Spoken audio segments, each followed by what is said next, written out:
Salut les entrepreneurs, vous êtes sur la chaîne Rivalis et on va parler aujourd'hui de la sauvegarde des entreprises avec Georges Ferrandez. Bonjour Georges. Bonjour Christophe, je te redis bonjour, mais je me présente, Georges Ferrandez, je suis conseiller Rivalis depuis 9 ans, je vais attaquer ma 10e année et c'est toujours avec grand plaisir que j'accompagne les TPE. Je suis dans les Alpes de Haute-Provence. Est-ce que tu peux nous raconter un petit peu cette histoire d'une entreprise qui allait mal et puis finalement tu as réussi à sauver cette entreprise à travers une procédure qui s'appelle la procédure de sauvegarde. Est-ce que justement tu peux nous raconter cette histoire? Il y a une année, une entreprise de fruits et légumes qui a 2 activités, une activité B2B et B2C. Donc dans le B2C, c'est-à-dire la surface de vente, fait des fruits et légumes et aussi de la viande et de l'épicerie fine, m'a contacté en février, c'était exactement en février 2019, m'a contacté parce qu'ils étaient dans une situation de trésorerie catastrophique, plus des dettes. Et donc ils ont fait appel à moi. J'ai fait un diagnostic. Je me suis aperçu de 2 choses. Un, c'est la rentabilité de l'entreprise n'était pas suffisante pour continuer. Donc, on a travaillé sur les marges. Et deuxième chose, sortir de cette situation. Donc, sortir de cette situation, il y avait une solution pour moi qui était évidente, c'est de les mettre en sauvegarde, d'autant plus que je travaille en collaboration avec un administrateur judiciaire de Marseille qui intervient aussi dans notre région. Et du coup, on s'est mis sous la protection, du moins l'entreprise a été mise sous la protection du tribunal de commerce et on a bloqué les dettes.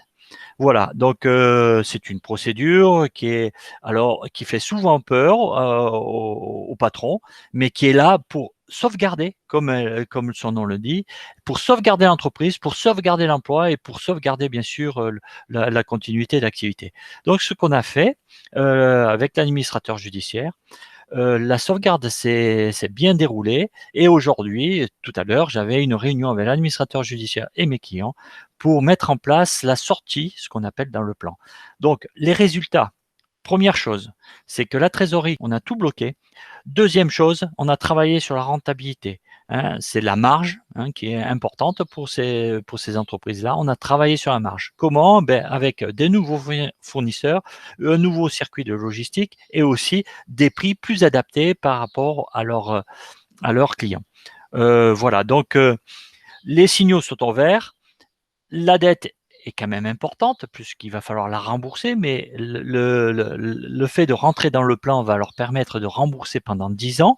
Et en plus de ça, on a mis en place une stratégie de négociation avec les créanciers pour leur proposer de payer cash plutôt qu'attendre 10 ans leur remboursement de la dette, une partie, 30%, pour que ça diminue la dette. Voilà. Donc, ce qui va être fait, et je pense que cette dette-là, qui est assez importante, on va pouvoir économiser 100 000 euros, un tiers, je dirais, de cette dette-là, par cette négociation. Voilà. Donc, l'action de Rivalis a été intéressante. Un, sur le diagnostic, les propositions de solutions par cette mise en sauvegarde et à la suite par le plan, par un suivi journalier de la trésorerie et un suivi aussi à travers l'outil Rivalis restaurant qui est adapté pour ce type d'activité, le suivi de la marge. Merci Georges, c'est très gentil d'avoir partagé avec nous toutes ces belles informations et j'espère que ce sera bien utile à tous les entrepreneurs qui nous écoutent. Oui, merci. À bientôt, Christophe. Salut Georges, à bientôt les entrepreneurs.